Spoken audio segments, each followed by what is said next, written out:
আসসালামু আলাইকুম। Take rate এই জিনিসটার মানে কি? বিজনেস ওয়ার্ল্ডে বা স্টার্টআপ ওয়ার্ল্ডের একটা পরিচিত শব্দ টেক রেট।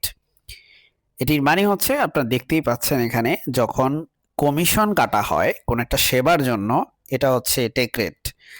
সিম্পল জিনিস।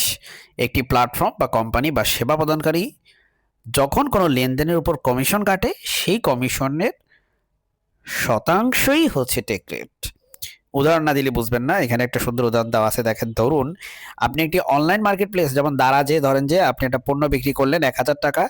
প্ল্যাটফর্ম দারাজ তো নিজে সেই পণ্যের একটা কমিশন কেটে নেবে, তাই না? 10% কমিশন কেটে নেয়। সো টেক রেট হচ্ছে এখানে 10%।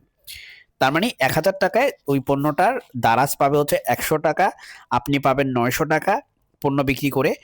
সো এই যে টেক রেট, এই জিনিসটা কি? তার মানে এই জিনিসটা হচ্ছে আসলে কত পার্সেন্ট কমিশন ওই প্ল্যাটফর্মটা কেটে নিচ্ছে। যেহেতু আমি দারাজ বা ধরেন অ্যামাজন আমি এগুলো ইউজ করতেছি, বা আমি উবার পাঠাও রাইড শেয়ারিং গুলো ইউজ করতেছি। সো আমি ওদের সাথে একটা কমিশন শেয়ার করতেছি আর কি এখানে, ঠিক আছে? সো এই আর কি টেক রেটের বিষয়। খুব সহজ একটা বিষয়, বাট শব্দটা হঠাৎ করে শুনলে আমাদের কাছে অপরিচিত লাগে।